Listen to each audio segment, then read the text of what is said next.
Whoa. Hello, everyone. Oh, Welcome to Wine, Women, and Words on a Monday. This is how we Monday. I'm Michelle. I forgot my name for a second. With me, of course, is Diana. Hello, I'm the one who is messing around with my video for those of you who are watching. And we have our June author of the month, Aimie Runyan, on the show. Aimie K. Runyan, sorry. Hello!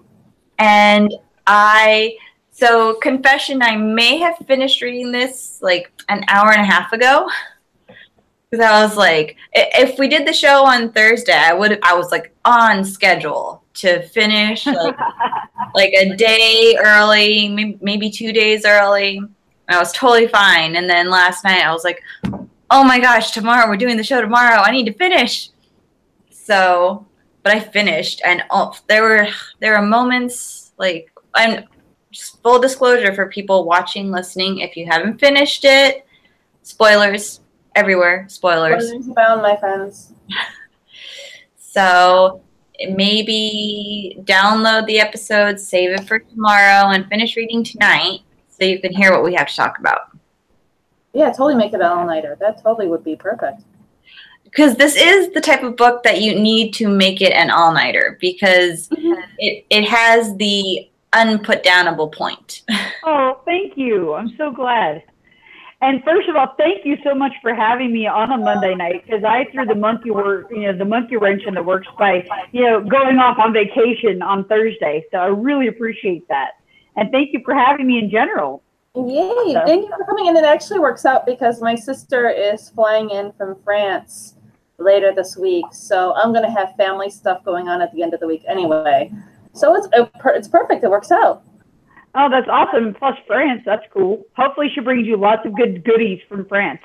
Oh, she should, because I'm going to be her matron of honor, and she totally wants to bribe me. And I'm saying that hoping that she's listening right now and knowing that her sister wants to be bribed with stuff. Because, we're sisters like that. And I hear a good way to bribe the matron of honor is to send wine from France that you will then ship to Chicago for her co-host. Really? That's a thing?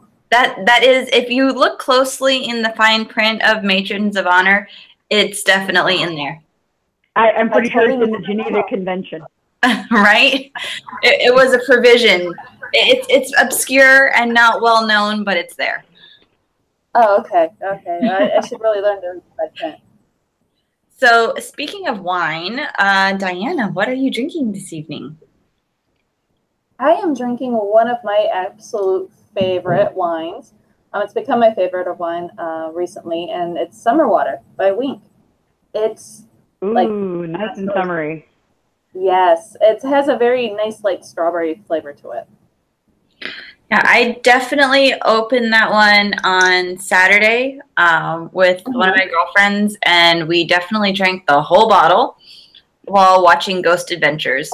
And then I subsequently was too freaked out to go upstairs and do anything before Rich got home.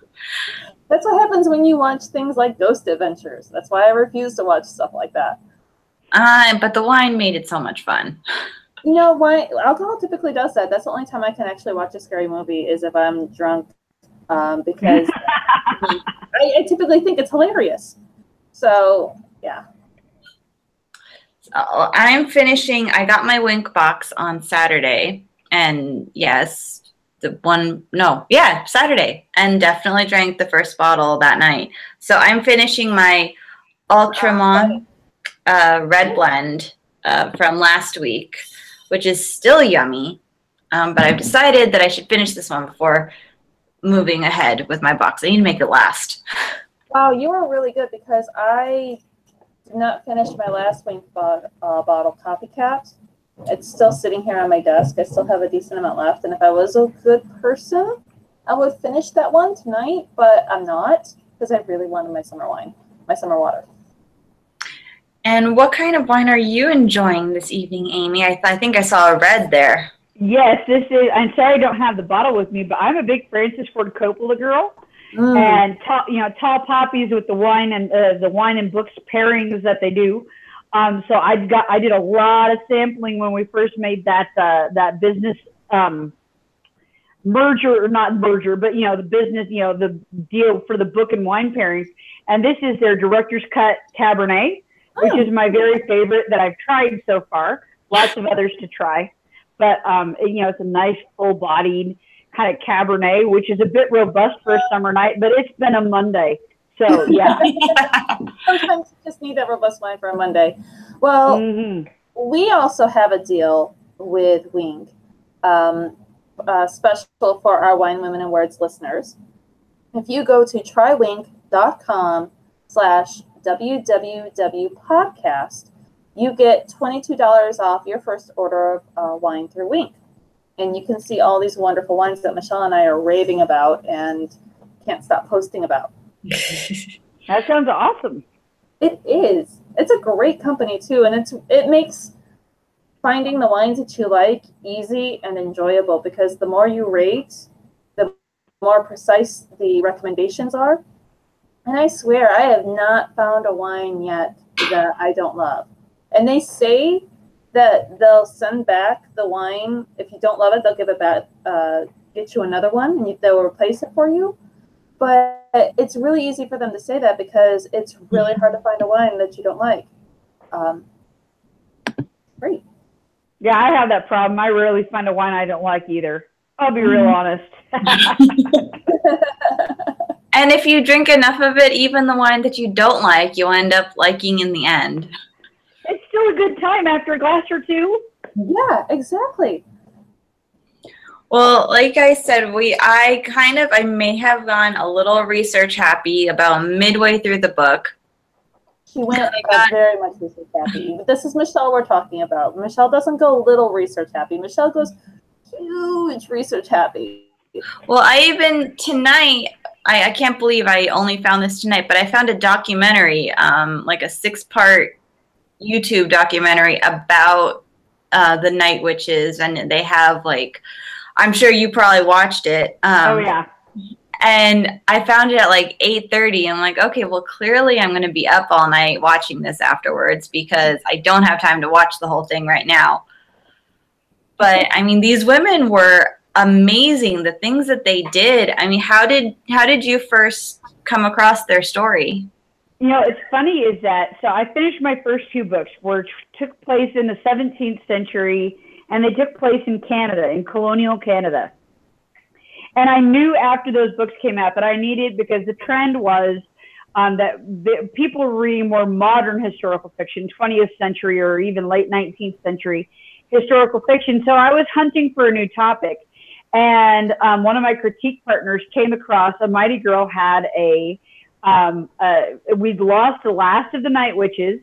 And I can't remember which one, but she passed away. And A Mighty Girl had kind of an expose or an article about her, and she sent me the link saying, "This is what you do. This is the type of women you write about. You should write this book." And then about a half dozen other people the same day sent me the very same link saying, "You should write this book." And so I listened. I sent it along with a half dozen other ideas to my agent, and that was the one that she honed in on. She's like, World War II. It's kind of tried and true. There's always a readership for World War II, and there has been since World War II ended. And it was a relatively unmined area, and so that's kind of it was kind of the sweet spot. And of course, everything is theoretical at that point. But then I started doing the research, and a character popped into my head. Katya popped into my head.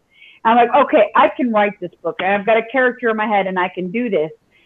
Because, my first 2 books were so in my wheelhouse. I'd written my master's thesis about the female immigrants from France to Canada. I could spout off facts for 2 hours that I learned over the course of my research.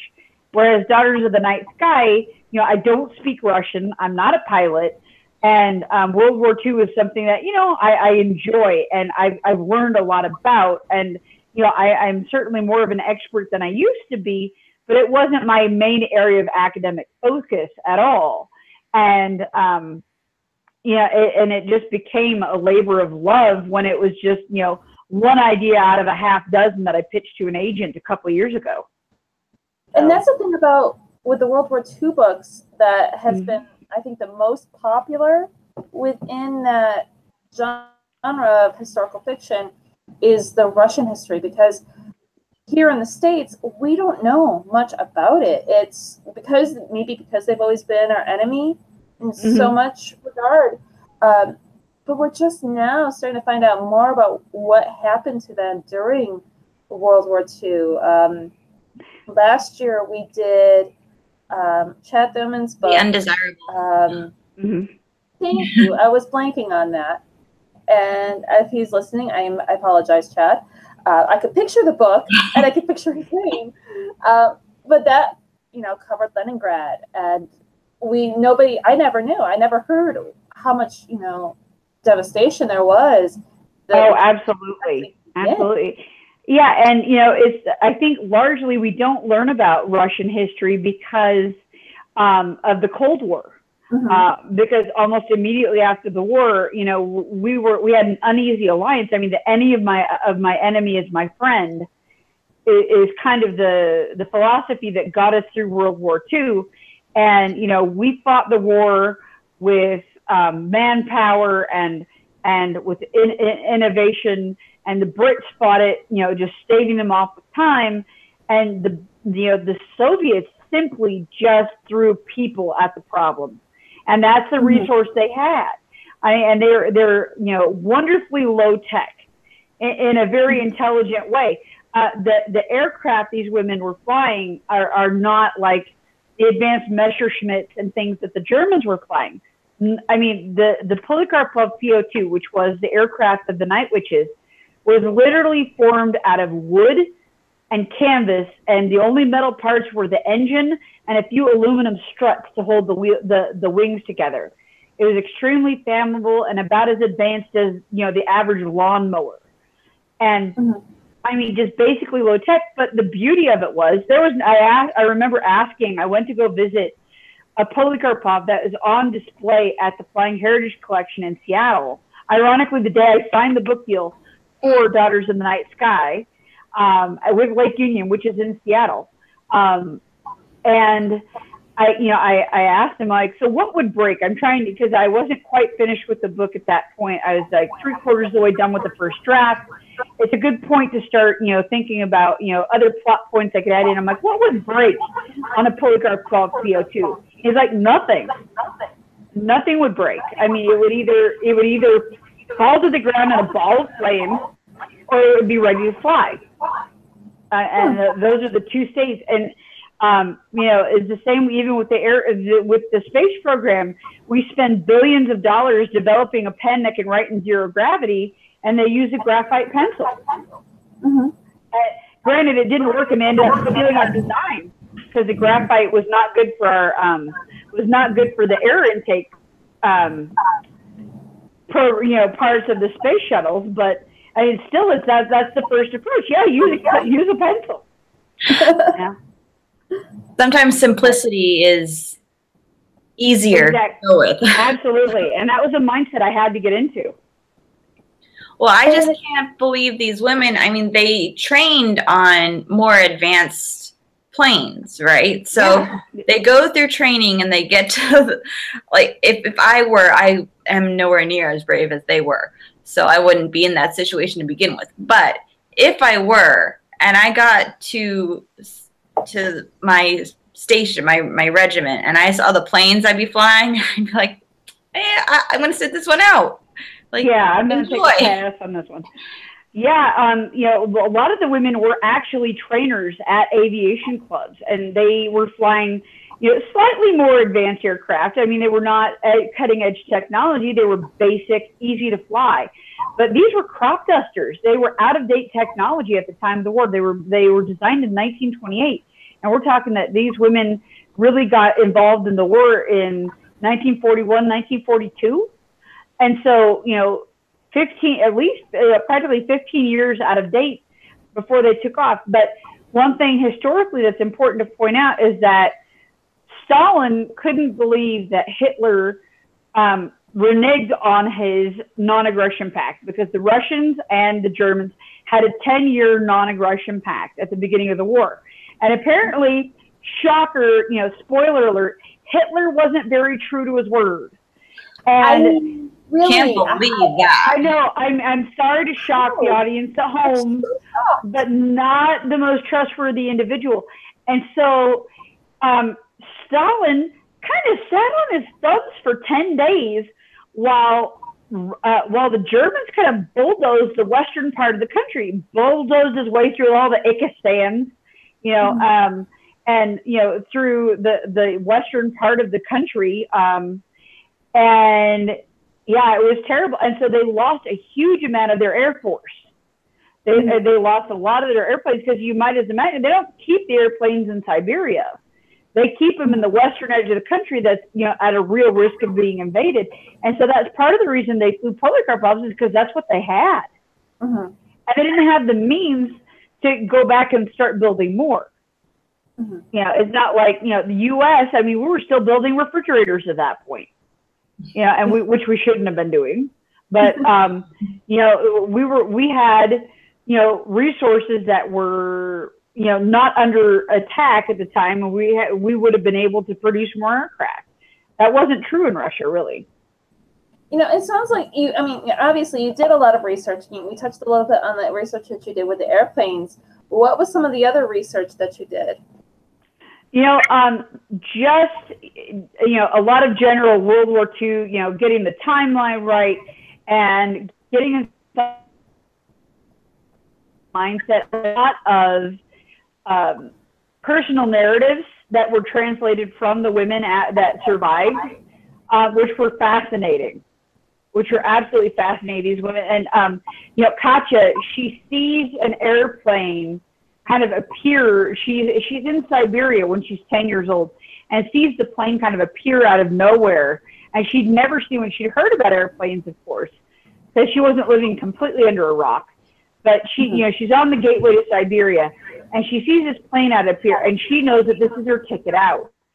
And just kind of getting into that mindset and understanding what things were like in Russia at the time was kind of key to really getting into the heart of my character. And she was a tough nut to crack, because she's I like to talk about talking to my characters, but she was really a tough nut to crack, because she was the job. She was a Russian officer. She had to do everything better and cleaner than a male in the same job would have done. And so getting her to talk to me was a hard thing, because she just wasn't a chatty person in general. She was, she was the job. And I think she was the fact that, right at the apex of her life, am I going to join the war? Am I going to fight for my country? Because it was a choice for her, that her love interest comes along very early in the book. And it kind of gave her this, a really hard choice to make. Am I going to be a wife? Am I going to eventually be a mother? Is this what I'm going to resign my life to be, or am I going to be a pilot? Because she really couldn't choose to do both. Not then. And she kind of does come with an uneasy compromise. I won't spoil the book, but he came along at the exact wrong time. And I feel like a lot of the World War II love stories, they're all at the wrong time. Of course. The war, yeah. Because there's, as you say in the book, there's no happy endings in the war. Nope. And that was one thing, it was hard because, my first two books really sort of had a happy ending for the heroines. And I knew that this was going to be nothing better than bittersweet. That Katya could never have better than bittersweet. And I went in knowing that some very precious characters were not going to escape the book alive. But at the same time, if you're writing a book about the Russian front and the number of casualties that they had being so staggering, there was no way that everybody could come out of that book unscathed. And that was just something I had to gird myself for getting into writing the book. Yeah, You weren't like George R. R. Martin, like your wine is not filled with the tears of your readers. Are you savoring those tears?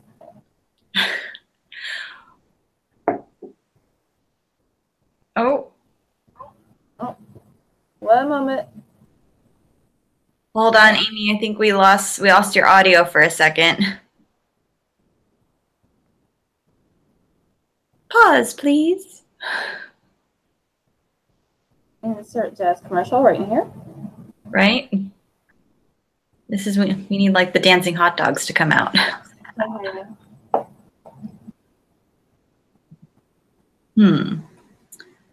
Let me see. Let me just try adjusting. Oh, I'm back. Sorry about that. No problem. Yeah, my Bluetooth went wonky on me. Sorry.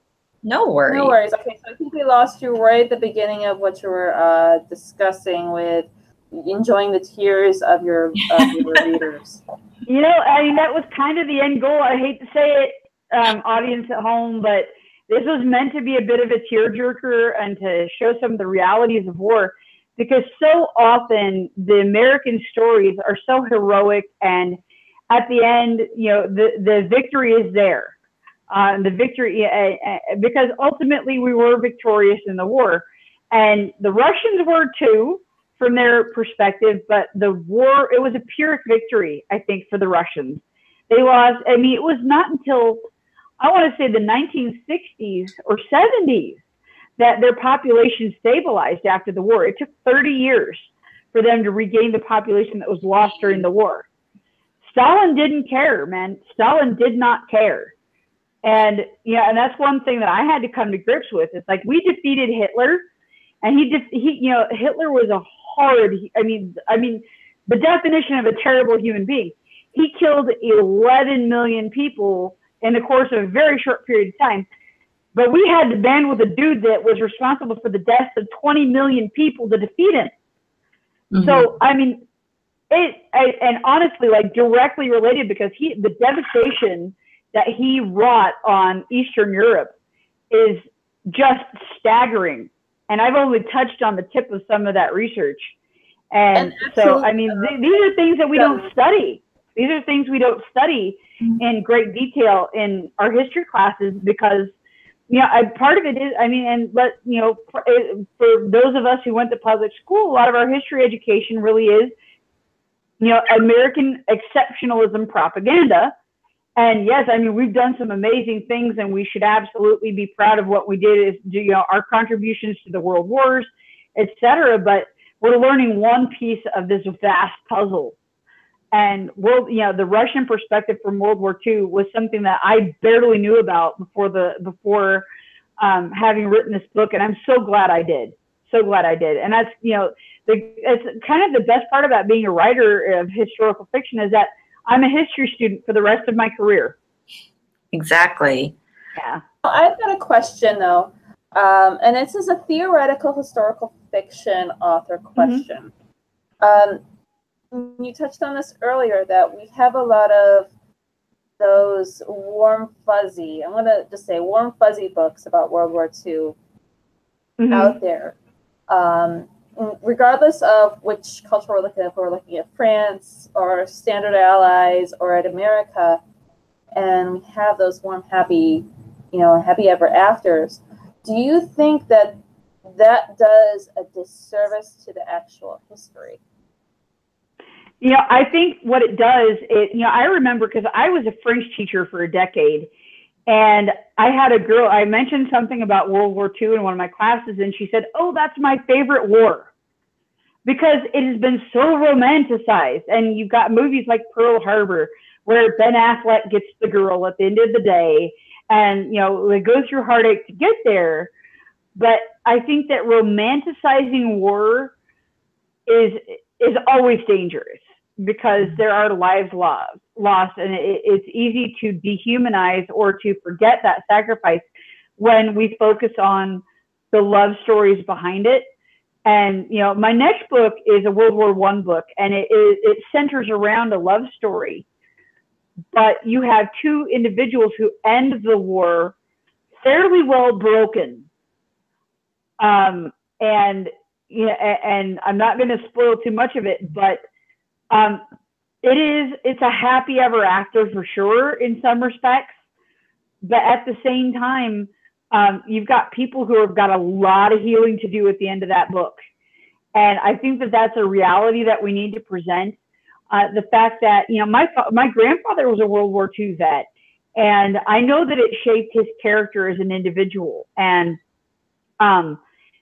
the reality is we don't show these men and women the fact that we've kind of erased the fact that we had women who enlisted in World War I, in the Navy and the Marines especially, and we kind of minimalize their contributions, but we don't show how broken these people were. Now in Vietnam, because this is our parents' generation, for people it's my parents' generation. We know how broken those men came back from, and men and women came back from the war. And a lot of the war fiction that we have, like China Beach, and the fiction that we have that centers around that conflict, shows how broken the people were. And we deal with the tough topics like PTSD. I think we lose that with Vietnam, because you're dealing with the silent generation and the greatest generation who don't complain. And so often, I talk, when I've interviewed people, World War II vets, or the children of World War II vets more often, they said their parents never talked about the war. And that's why we're able to romanticize it, because they were so affected by it, they couldn't bear to talk about it. And those, topics I'm working on in my work in progress right now, is that, we're able to make some beautiful fiction from that conflict, but to kind of, to only focus on the romantic aspects of the conflict, I think does a great disservice to the horror that these poor individuals went through, for sure. I'm loving the fact that, not only am I loving the fact that World War I stories are starting to be told, I feel like World War I stories have been overshadowed by World War II stories. For a lot of reasons. They were right on the heels of each other, and World War I was so brutal. It was almost as brutal, with the exception of the Holocaust. It was pretty as brutal as World War II was on the battlefront side of things. Oh, absolutely, because and that's part of the reason why World War II gets romanticized more, is because you've got more aerial fighting, and so the people were more removed from the conflict physically. I mean, World War I was trench warfare, and you could see the people that you were shooting. I mean, they had a truce on Christmas Day, and this is a pretty widely known anecdote. And the Germans, the French, and the Scottish ended up playing soccer together. Dr. Who really did an episode of that. Yeah, Joyeux Noël, and it was the topic of a movie. And and especially if you're dealing with people from the east of France and the west of Germany, they were neighbors. I mean, Alsace and Lorraine, that region of eastern France, has transferred back and forth between France and Germany. So long, they're all related. They all know each other. Oh yeah, I was there actually in Alsace this past fall, and the Alsatian culture. I mean, we were literally 15 minutes from the German border, and we absolutely, yeah, for the day, yeah, because you're just so close. And yeah, exactly. Yeah. And they speak, Alsatian, because a lot of people don't know that up until 1870. In France, you didn't speak French unless you were in Paris or you were very well educated. You spoke a regional dialect. And Alsatian is a beautiful blend of French and German. And that's just what it is. Very much a blend of France and Germany, I will say, as well as French and German wines. And yep, absolutely. And the food and the traditions, yes, absolutely. And I'm hoping to get there this fall. Ooh. Oh, that would be awesome. Message me off on Facebook, and I will point out some great places, because my sister is in Strasbourg, and that's where we went, to Strasbourg, and we did the wine route. Oh, amazing. Yes, so we have lots to talk about. Oh, excellent. Well, and my bucket list, like one of the things that is on my bucket list, is going to Strasbourg for the Christmas market. I didn't get to go to the Christmas markets. My parents went there for the Christmas markets. Yeah, I had the chance to go, and I'm still kicking myself. But my travel companion didn't want to travel that far on a weekend. I was living in the south. I was living in Avignon, which is, probably, I think it's a healthy 5 or 6 hour train ride. Mm-hmm. And my travel companion didn't want to go as far, so we settled on Grenoble, which is like the Disneyland version of France, because it's been kind of paved over for the Olympics. And I mean, it's a charming city, but I would really wish I'd gone to Strasbourg to see the Christmas market, but that may happen this year, depending on the timing and things like that. But research for the next book. It's a great excuse to travel. Yeah, absolutely. Book number 5. Yeah. Yep, I'm starting book number 2 as I pitch book number 1, and I'm already talking to my husband about what dates we're going to be going to New Orleans. Oh, excellent. Yeah, I want to get to New Orleans for my next book, too, because the World War II Museum is there. Oh, yes. Yeah, and book number 4, I headed to Kansas City, Missouri, to the World War I Museum. And that was an amazing resource. So for any writers listening, if you can, just start writing to the curators of the museum that is most, the big museum linked to your topic, and they will throw information at you until your head won't have it. Historians in general, I was able to reach out to a historian for my next book, and historians in general, they love it when you're interested in the actual history. I made contact with a historian for my second book, and he and I have been, he's there for any questions I have, periodically checks in on my research. It's amazing. It's amazing. Yeah. There's really no excuse for not having the information. Oh, yeah. Well, especially like for Daughters of the Night Sky, I mean, it's a bit more obscure. It's harder to find information about Russia, especially, the Cold War happened. It's Soviet Russia. It's a little bit harder to find information here. But my next book that comes out in November, it's about the American women who went over as telephone operators in World War I to France. And all that information, I contacted their granddaughters. I was able to contact the granddaughters of the women who went over, and I have zero excuses. And the funny thing was, my copy editor, bless him, was like, well, can you verify fact X, Y, and Z? I'm like, yeah, you want to know what the floors of the AT&T building in New York were made out of? Marble. And I'm not kidding. There's more marble in that building than any other skyscraper in New York City. How many resources do you want to prove it? And it's hilarious. Like, and of course, I have so many kudos to my copy editor for fact checking all that stuff and asking me to verify some of these facts. But it's like, yeah, I've got everything. It's like, it's seriously click, click, click. I can like take pictures of the journal entries from the chief operator of the first telephone group and send those to you, because I was able to get literally any scrap of information I could have ever wanted.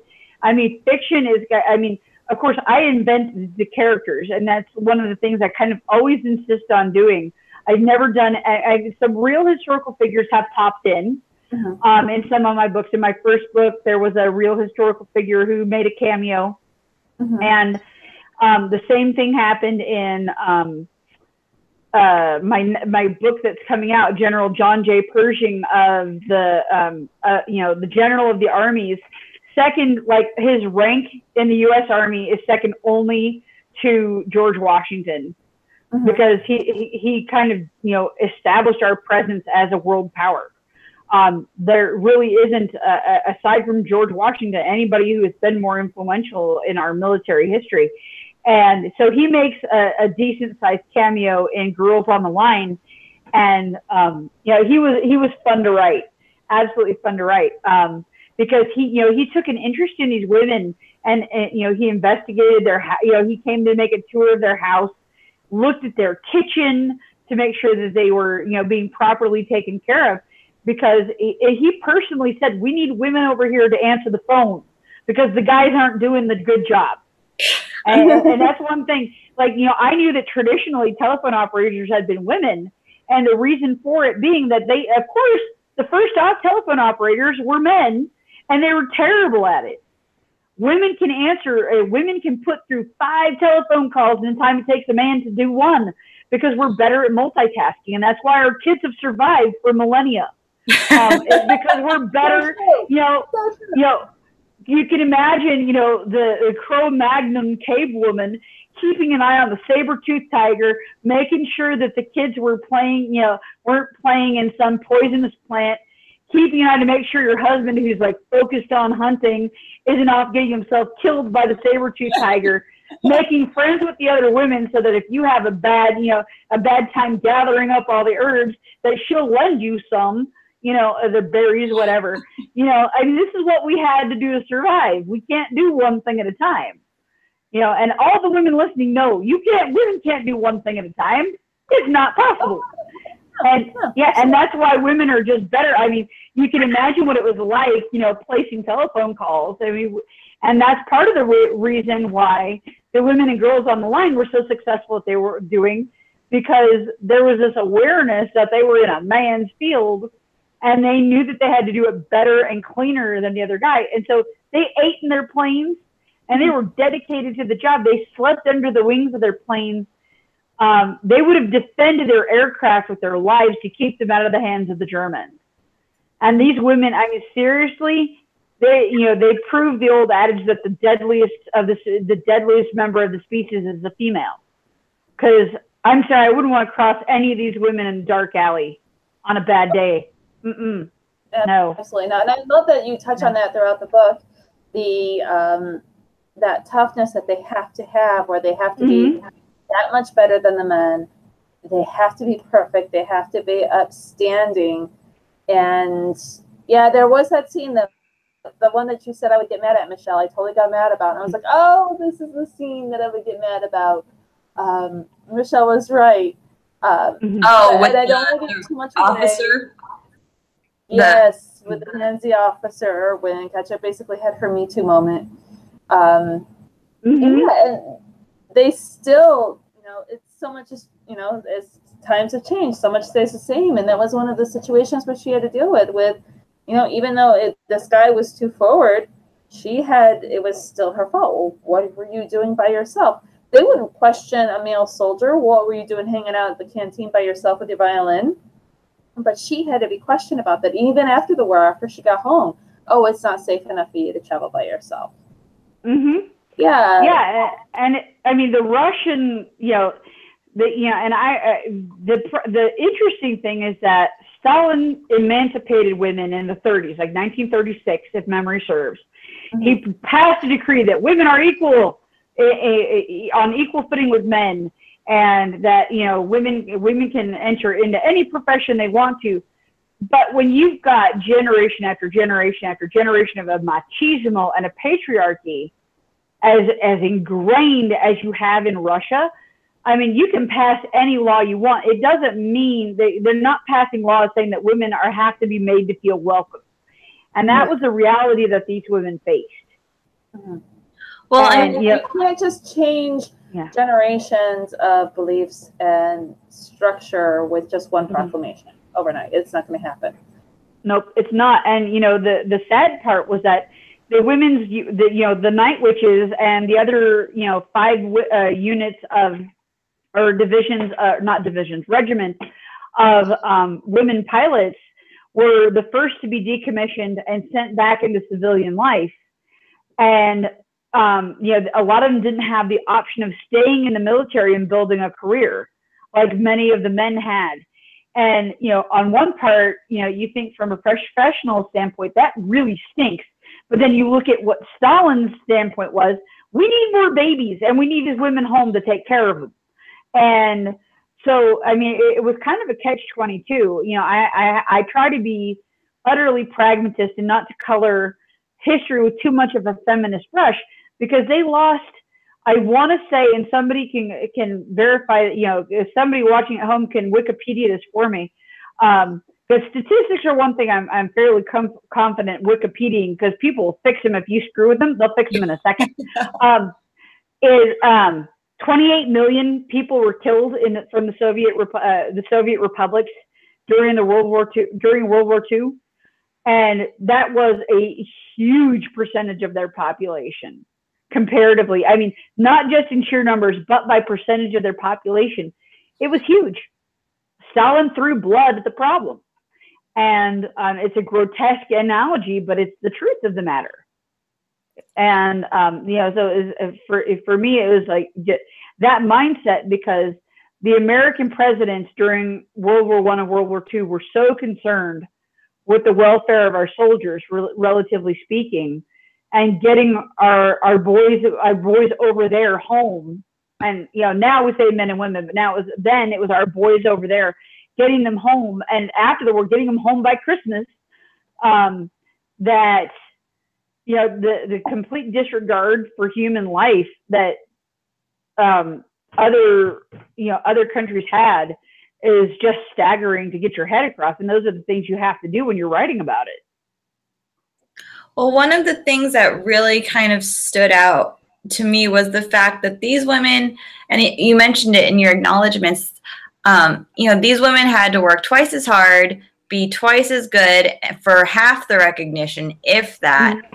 And then, but then they get brought up on ridiculous things like trying to make their own underwear out of material that isn't even being used. Yeah, absolutely. Yeah, and the thing is, that was an absolutely true. I mean, that's the great part about historical fiction, is that some of the true things that you can pull out of anecdotes and narratives that have been written by the people who lived through this history. I couldn't make anything up that good. And they were using, so, you know, just for people who haven't necessarily read the book, the navigator who was sitting behind the pilot, so you've got an open cockpit biplane, and you've got the pilot in front, and that person was in charge of dropping the bomb. The navigator, and they were also, you know, in charge of flying the plane and dropping the bomb. And they had 2 smallish bombs equipped. And it depends. I think sometimes they had 6 very small bombs. Sometimes it was 2 larger, but still not huge bombs. And the navigator was in charge of navigating and marking the target with a flare. And the flares had a parachute, which is great if you have no wind. If you have a crosswind of any kind, they would rip the parachute, which was made of silk or, generally silk, I want to say. They would rip that off and throw it down so they have a chance of hitting the target more accurately. Of course, this is in the days before they had any kind of advanced tracking that they could use on their weapons. And, you know, the navigator was armed with that and maybe a few hand grenades and maybe a gun, like shooting a pistol down at the ground. And so, you know, not advanced weaponry by any shot, but just by any measure of the word, but enough to keep the Germans awake, which was 90% of the point of what they were doing. And so they would take these parachutes off, and a lot of the women, well, they were issued men's underpants, complete with the flap, and they would joke, you know, that's a great place to keep your lipstick, whatever. But yeah, I love that line. Well, at least now we have a place to put our lipstick. Yeah, exactly. We are ingenuous. We can go ahead. Is that the word, ingenuous? Ingenuity. We have ingenuity. Ingenuity. Yeah, there you go. My line. So I'm just making up words tonight. We've got great ingenuity. We can put our lipstick in those little flaps that you guys normally have for your underwear. Yeah, and so they used that scrap material for underwear, and they got brought up on charges. And the punishment ended up being, well, you've got to serve for the duration of the war. But I want to say, and I wasn't able to verify this fact, that a couple of the women ended up serving time for having repurposed the silk for underwear after the war was over, despite the fact that they'd done their service to their country over a few scraps of random fabric. And they, because they didn't want to wear men's underpants. Wow. Yeah, I was like, hold up. Yeah, get into trouble for having to repurpose men's underwear because the people in charge are too dumb to realize that we don't need the flaps in the front. Yeah, well, and the funny part was the part when they had a radio operator transferred to the 46th Tommen Guards, a male radio operator for a few weeks, because that's how long he could last. That's how longer he lasted. And they accidentally issued him a lady's uniform complete with ladies' undergarments. actually happened. It was awesome, like vindication. Finally, somebody got the memo, but they got the wrong one. And that was awesome. Like torture contraption we call a bra. You see how we like it. Exactly, and that's gotta chafe. I gotta think. Yeah, you know. But yeah, they weren't exactly built. I mean, even today, bras aren't the most comfortable things in the world to wear. So let's kick it back a few decades to whatever their design was. Yeah, exactly. I can only Yeah, and it's interesting is like, you know, it's amazing the things you don't think about. Like the amount of research I've had to do on underwear from World War II and World War I is hilarious.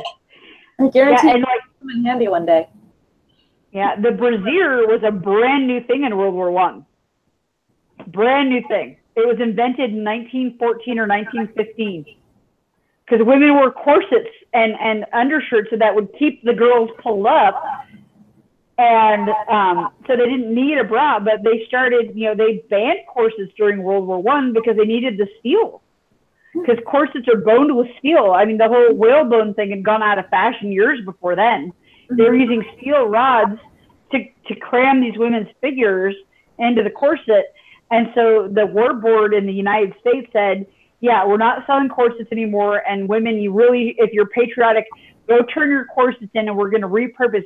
They repurposed enough steel out of corsets to build a warship. Enough steel out of corsets to build a warship. Yeah. How many WBs did they pull that from? I know, right? And in World War II, they considered the brassiere, which is much more like the brassieres we have today, to be a safety item for women who are in service. You know, that part I can believe. The brassiere being a safety item versus the corset, because when you're wearing a corset, for those gentlemen who are listening, who do not know what it's like to have all of your organs and your ribs all crushed up into a corset. I understand how this goes because I've done Renaissance reenactments. You can see that on my Instagram where I have been crammed into one of those things. It hurts. It is not pleasant. You do not breathe as well. You get great back support. That's true. That's true. But and I mean, even if your corset is made to measure, and it's like, I've done the whole Renaissance fair thing with the made to, absolutely made to spec corset that is not, that isn't as painful as one might think. You still can't run. No. You can't run in a corset. You can't do proper battle in a corset. Heck no. Yeah, and it's like, it's no wonder that, women would have fainting spells because we couldn't breathe, guys. Could not breathe in corsets. We may have looked really good with those hourglass figures, but we couldn't breathe. I was just gonna say, but we looked so pretty with that hourglass figure. Give me my little belly in exchange for being able to breathe. Yeah, and the upper crust women took it to extremes. I mean, middle and lower class women even wore corsets, but they were a little bit more sensible about it. They didn't cinch it as tight as the women that were trying to get into those 18-inch Scarlett O'Hara waists. Which women still are trying to do. If you go to Kim Kardashian's website, I'm sure you can get those waist trainers. So you can have the big badunkadunk and the big boots and that little bitty waist. Yeah. Yeah. And after 2 kids, this waist ain't going anywhere. So I hear you. You don't even need 2 kids. After 2 bottles of wine, my waist is not. Just need to drink as much wine as I do. In fact, I have more wine. The wine adds to it, of course. Of course. I don't like to call it chub. I like to call it a Buddha belly because it means I am happy with myself and my life. And anybody who doesn't like that, you can just go fly kite. As my family used to say. Yeah, there you go. Go play on a track, as Katya or is it Tasia? That's how I was pronouncing her name in my mind the whole time. I think it's Tasia, and what's funny is that the woman who did the narration of the audiobook, Kathleen Gotti of General Hospital, and then they told me who the woman was that narrated the book. I'm like, who the heck am I to get this famous actress to be narrating my audiobook? She was, she has studied Central and Eastern Europe, and she speaks, some Russian, understands the accent, and her pronunciation of the name Tasia was off from what I ever was saying in my own head. So I think it's Tasia. I have to get the audiobook now so I can hear it too. Yeah, she's amazing. They do a deal, like if you have the ebook, they do a deal on the audiobook, which is the great part about Amazon books. But through Lake Union. Yeah. But yeah. Or you can go to winewomenawards.com, or I'm sorry, winewomenawards.podcast.com. That's our website, because I should know our website. winewomenawards.podcast.com. If you go under our bookstore, you can either get the ebook or you can sign up for Audible through our little bookstore page. Get yourself 2 free audiobooks for signing up, and you can. That's awesome. That's awesome. Yeah, definitely. And one of those books can be Daughters of the Night Sky.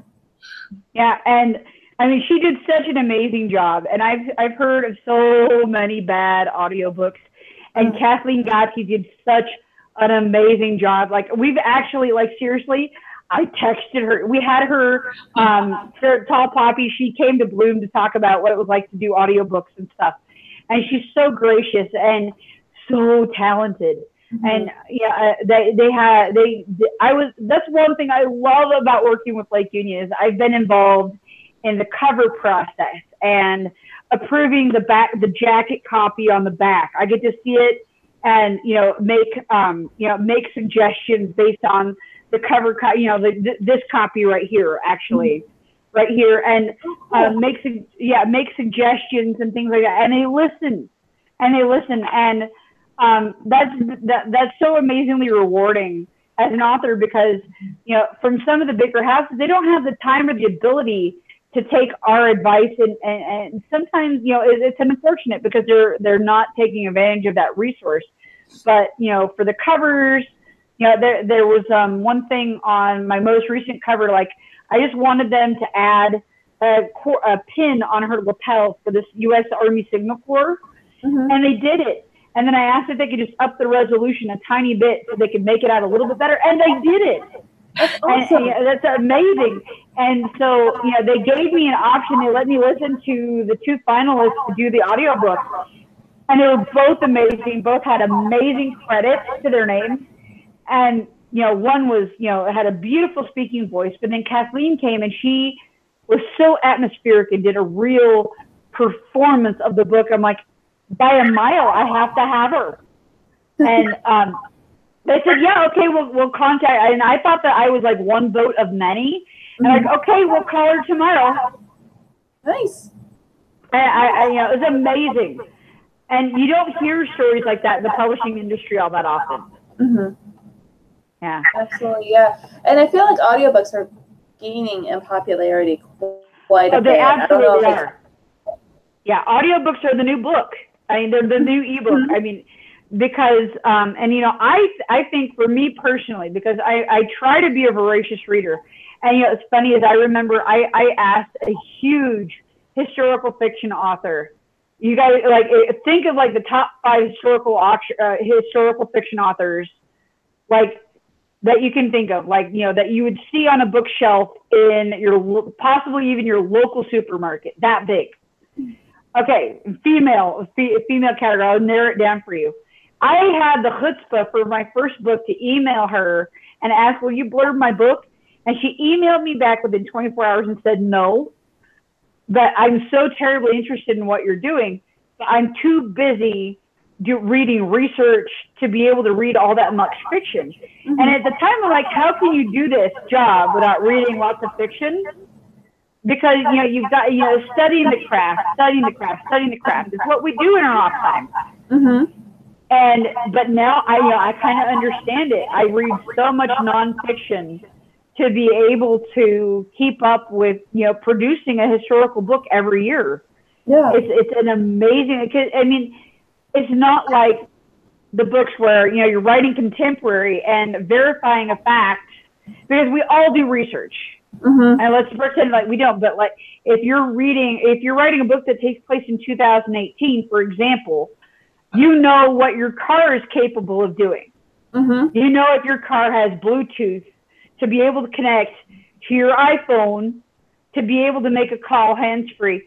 This is an example from today. My modern timeline and my work in progress takes place in 2007, and I started talking about her making a call to her brother over Bluetooth.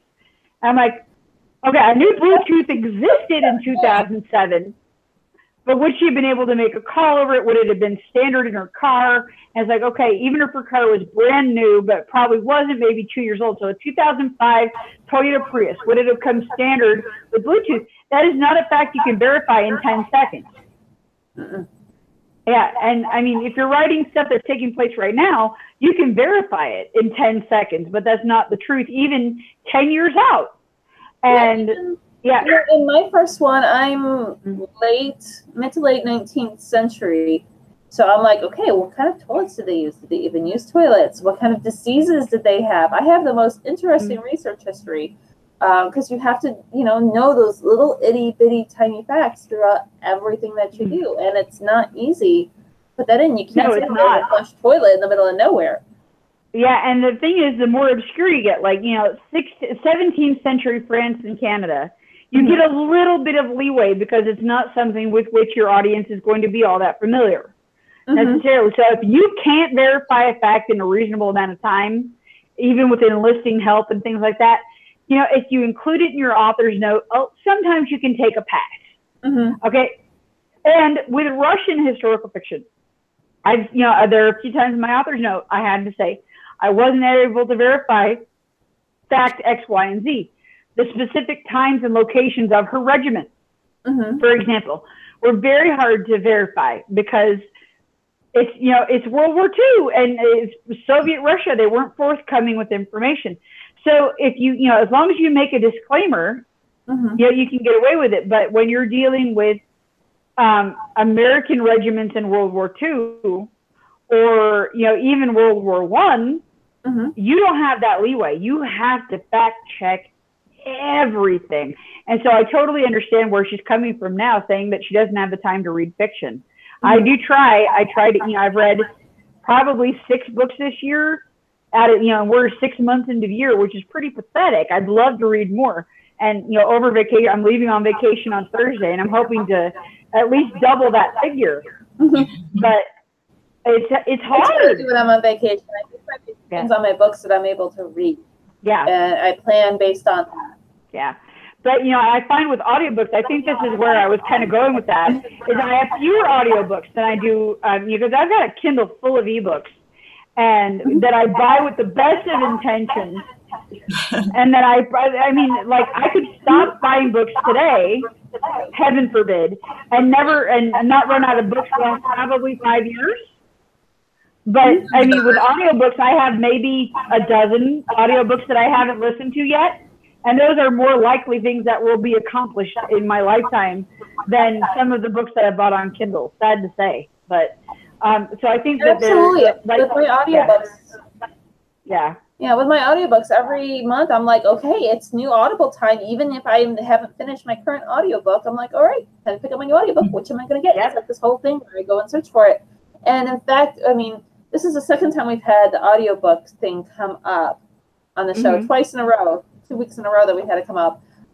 So much so that we decided that next week our guest is going to be Julia Whelan. And she's going to come on. She narrated, her latest one was The Great Alone. She was in there. Oh, wow. Yeah. Have you listened to that one yet? Yeah, you mean this chestnut right here? Yes, that chestnut right there. Yeah, the book that everybody who writes any sort of historical fiction has on their bookshelf, because whatever Kristen Hanna writes, we read because we have to know what's happening. She's the most influential person in the genre right now. Oh yeah, absolutely. And even for me, I couldn't. With my reading schedule, I couldn't fit her in because, like you, between writing and researching, and I still do review books. I have so many review books, and I try to read every single book that comes through for the show. I didn't have time to work it into the rotation, so I'm like, all right, it's audiobook for this. And Julia did such an amazing job with that story. And I believe there was another one, another really big book that she did recently that I was thinking about picking up. I can't remember the name of it off the top of my head right now. But yeah, it's the audiobooks that you got to have a good narrator, and I can't wait to talk to her and pick her brain about narrating. Yeah, that's amazing. See, I was fortunate because my first two books, as is traditional, yeah, I had my first two books. I was incredibly lucky. I signed an agent in fairly short order after I finished my first book, and we signed with a house within 4 weeks. Okay. Which is like, it's like Cinderella story, right? But the books the books didn't sell incredibly well to start out with. But then, Daughters of the Night Sky coming out with Lake Union and being an Amazon first reads book, which is better marketing than a human could ever hope for. Those books took off. And then to the credit of my former publishing house, they lowered the price of the ebooks for my first two books, and then they did a book club deal for my first book because the two books are linked. They're kind of a two-book series, and the sales for those two books shot through the roof. Like my first book is now an international bestseller 2 years out because of this book. That's fantastic. It's awesome. Wonderful. Yeah, which is wonderful, but and I haven't heard anything about foreign sales, but they sold the audiobook rights. And Promise of the Crown, my first book, came out in audio in May, and Duty of the Crown came out in audiobook just last week. I'm trying to think, it was last week or the week before. And those are things that would have never happened without this, but that's the first thing they went after once the book started selling again, was the audiobook rights. Because that's the genre that's really or the format that is really showing a huge amount of growth. And I think that has a lot to do with the popularity of things like podcasting. Podcasting has gotten quite popular, especially for those wonderful people who listen to us right now. You guys are awesome. Yeah, absolutely. And podcasts are far more popular than standard radio, and the invention of Bluetooth and Alexa, where you can listen to the audiobooks, or I'll have my audiobook going while I'm cooking or I'm cleaning up the kitchen instead of having a television on. For those of us who have to do long commutes, I'll have my audiobook going in my commute, and it's much easier to do an audiobook while you're driving than it is to do. Oh, absolutely. I mean, now that we've got cars that are Bluetooth capable, it's like, throw on, X, Y, or Z book. If I have a drive that's more than 10 minutes, I'll throw an audiobook on, and it's great. Yeah. And Michele, my very first audiobook was like last month, May, last month I had to drive to North Carolina, so I was like, well, I'm driving by myself with 2 kids for 13 hours. I should probably get a book to listen to. And I loved it, but then I could only listen to them in my car because they were CDs. So today I got Audible because I walk the dog for 2 miles, and I can listen to Pandora for so often. So I thought I'm going to get Audible and see what kind of book I can get. And I started listening to a book while I was walking the dog, and then I had to come back and I had to clean today. So I have like 10 chapters left on this book. I listened to this book all day while I was cleaning and doing laundry, in between like sitting down and reading and the kids and everything else. And they really they make literature more accessible, I think, for people on the go. Yeah, I love listening to audiobooks when I'm working out, which I don't get to do as often as I would like. But, it's funny is that the first audiobook I ever listened to was Wild by Cheryl Strayed. And it was great, like hiking while you're listening to this woman talking about hiking, and you notice that your heart rate goes up and she's talking about walking around rattlesnakes that she saw on the trail. And I noticed that, my speed would increase and things. And one of the most recent audiobooks I listened to was Dear Dwayne with Love by Eliza Gordon, who's another Lake Union author. And it's about this woman who's trying to get in shape for a triathlon hosted by Dwayne "The Rock" Johnson. And he's her idol. and she's trying to get in shape. And I mean, it sounds like a ridiculous premise. Absolutely absolutely hilarious book. And I mean, at first I thought, it's got a cute cover. I'll give it a try because she's a friend and it'll be fun. I laughed so hard listening to that book. And it was great because it kept me going on my workout. And I remember, last summer pulling weeds, listening to a Philippa Gregory novel. And it just makes mind-numbing stuff like folding laundry go by so much faster. Oh, absolutely. Yeah, we're in 2018. There's no excuse to be bored anymore. And absolutely not. Absolutely not. Yeah. Speaking of being bored, which I hope you have not during this wonderful conversation. It's been a great hour, but I believe we are at our hour, aren't we? Oh, wow. Already. I know. They go fast. Yeah, and I'm out of wine, so I think you must be right. So. But thank you so much, Aimie. You'll have to come back when you're next. Oh, absolutely. Absolutely. I'd be happy to come back. And thank you so much for having me. It was a lovely hour and lovely to get to know you better. Absolutely. Yeah. And have fun on your vacation. Double that read books list. Yeah, absolutely. We can hope so. Like, get some books off the TBR pile because it's toppling over. It's embarrassing. Yeah. Hang out by your hotel's pool and just read. Send the kids off to like whatever play date thing they need to do, and absolutely. Yeah, absolutely. Well, thank you, ladies, so much, and you have a great rest of your night. Thank you. Too. Thank you. Bye. Bye. Bye. All right, everyone. Well, it is Monday. I'm really going to be confused tomorrow when I wake up, but it is just Monday, so we're not. And are we announcing the next book, or are we going to wait for the newsletter to go out first? Let's announce the next book. Let's just do it. Okay. Yeah. You do it, because I'm drawing a blank. We'll wait for the newsletter. No, I have it written down in my book. That's right here. Hold on. City of Brass, isn't it? There you go. That's the one. Yes. I need to reach out and confirm to the author still. But yeah, City of Brass is our book of the month for July, and I can't wait for that one. I have been looking forward to that one for the last 6 months because it's going to be such a great summer read. Yeah, I saw that on audiobook at the library last month, and I was like, ooh. It comes out in paperback. But I didn't want to cheat, so I feel like you don't want to, because how often have you done that to me where you're like, you do not get to pick up the book yet? Yeah, I know, and I don't really like being ahead of you in books. Yeah, because it freaks me out. It throws us off. It threw us off for the Daughters of the Night Sky.